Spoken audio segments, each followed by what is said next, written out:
और यूपी के मेरठ में दिल दहलाने वाला मामला सामने आया, जहां पत्नी मुस्कान ने अपने प्रेमी साहिल के साथ मिलकर पति सौरभ की हत्या कर दी और शव के टुकड़े करके उसे सीमेंट में सील कर दिया। हालांकि दोनों आरोपियों को पुलिस ने गिरफ्तार कर लिया है, जिन्हें कोर्ट की पेशी के दौरान वकीलों के गुस्से का सामना करना पड़ा।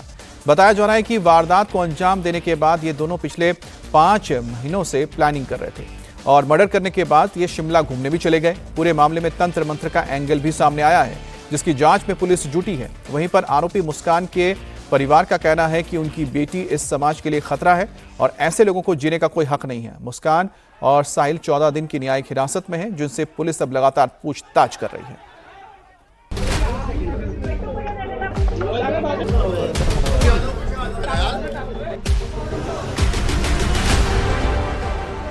दरिंदे का अगर कोई चेहरा होता तो शायद ऐसा ही होता। शैतान का अगर कोई चेहरा होता तो शायद ऐसा होता। धोखेबाज का अगर कोई चेहरा होता तो शायद इन्हीं के जैसा होता। तौलिया सिर पर डाले पुलिस कस्टडी में दिख रही महिला का नाम मुस्कान है, लेकिन इसने जो काम किया है उससे कई चेहरों की मुस्कान गायब हो गई है। अदालत के बाहर वकीलों के गुस्से का शिकार हुआ ये मुस्कान का बॉयफ्रेंड साहिल है, जिसने मुस्कान के साथ मिलकर उसके पति सौरभ की हत्या कर दी। और सिर्फ हत्या ही नहीं, बल्कि इन दोनों ने मिलकर उसके शरीर के 15 टुकड़े किए। शरीर के टुकड़ों को ड्रम में डाला और फिर ड्रम को सीमेंट से भर दिया। ये दिल दहला देने वाली वारदात उत्तर प्रदेश के मेरठ में हुई, जिसमें love marriage, extra marital affair, नशा और तंत्र मंत्र भी शामिल है। साल 2016 में सौरभ ने अपने घर वालों के खिलाफ जाकर मुस्कान से शादी की थी।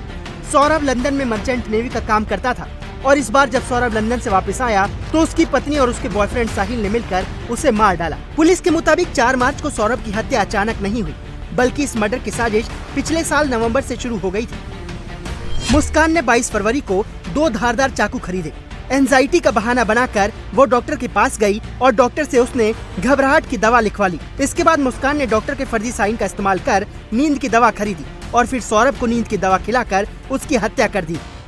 पूछताछ के दौरान मुस्कान द्वारा बताया गया कि जो इनका प्रेमी है साहिल शुक्ला, उसके साथ मिलके इन्होंने इनके पति सौरभ की हत्या कर दी है। 3 तारीख को रात में खाने में कुछ नशे के पदार्थ मिलाकर इन्होंने उसे बेहोश किया था सौरभ को। उसके बाद साहिल इनके घर पे आया था रात में, और रात में आने के बाद चाकुओं से वार कर उसके सीने पर उसकी हत्या कर दी गई थी। और उसके बाद ये बाथरूम में ले जाके उसका जो गर्दन है, सिर, उसको इन्होंने चाकू से काटा है और जो हथेलियाँ हैं उसको काट कर एक ड्रम में भर कर उसमें सीमेंट भर दिया था और उसको कमरे में छोड़कर ये दोनों ही लोग शिमला, मनाली और कसौल चले गए थे और ये परसों ही वापस रात में लौटे थे। सौरभ ने कभी नहीं सोचा होगा कि जिससे वो इतना प्यार करता है, जिसके लिए वो दिन रात बाहर जाकर काम कर रहा है, वो ही उसकी जान ले लेगी। दरअसल मुस्कान ने न सिर्फ अपने पति की हत्या की, बल्कि अपने बॉयफ्रेंड साहिल का भी इस्तेमाल किया। उसने साहिल को तंत्र मंत्र के जाल में उलझा रखा था। इंसानियत को शर्मसार करने वाली मुस्कान अपने बॉयफ्रेंड साहिल के साथ जूनियर हाई स्कूल में पढ़ चुकी थी। साल 2019 में साहिल उसके साथ दोबारा संपर्क में आया और फिर पति की गैर मौजूदगी में ये उससे मिलने लगी, नशा करने लगी। साहिल के कमरे की तस्वीरों को देखकर समझा जा सकता है कि वो क्या सोचता था। कुछ तस्वीरों से पता लगता है कि वो नशे का आदी था। कमरे में शराब की बोतलें हैं तो कहीं तंत्र मंत्र से जुड़ी तस्वीरें लगी हुई हैं। मेरठ के सौरभ हत्याकांड में जैसे जैसे जांच आगे बढ़ रही है, वैसे वैसे नए नए चौंकाने वाले खुलासे हो रहे हैं। आरोपी मुस्कान और उसका बॉयफ्रेंड साहिल हालांकि पुलिस की गिरफ्त में पहुंच चुका है, लेकिन कई ऐसे खुलासे हो रहे हैं जो काफी ज्यादा सवाल खड़े कर रहे हैं। सबसे पहला सवाल यह है कि खुद साहिल का जो घर है, जहां पर वो किराए पर रहता था, वहां पर इस तरह की तस्वीरें बनी हुई हैं, जिसमें कुछ तंत्र विद्या से जुड़ी हुई तस्वीरें हैं, साथ ही भगवान की कुछ तस्वीरें बनी हुई हैं, तो कुछ ऐसी तस्वीरें बनी हुई हैं जिसमें नशे को दिखाया गया है। कमरे के अंदर से बहुत सारे सिगरेट के पैकेट मिले हैं, शराब की बोतलें मिली हैं और दीवारों पर जिस तरह की तंत्र मंत्र विद्या, इस तरह की तस्वीरें जो हैं दीवारों पर बना होना, कहीं ना कहीं किस तरीके का माइंडसेट था साहिल का, यह दर्शाता है। सौरभ की हत्या करने के बाद आरोपी मुस्कान और साहिल शिमला घूमने चले गए थे। किसी को कोई शक न हो, इसलिए सौरभ का फोन भी अपने साथ ले गए। शिमला से लौटने के बाद भी मुस्कान ने सौरभ की हत्या की बात छिपाने की कोशिश की, लेकिन जब उसके घर वालों ने उससे पूछताछ की तो मुस्कान ने सारा सच बता दिया। और अब मुस्कान के माता पिता उसे फांसी देने की बात कह रहे हैं।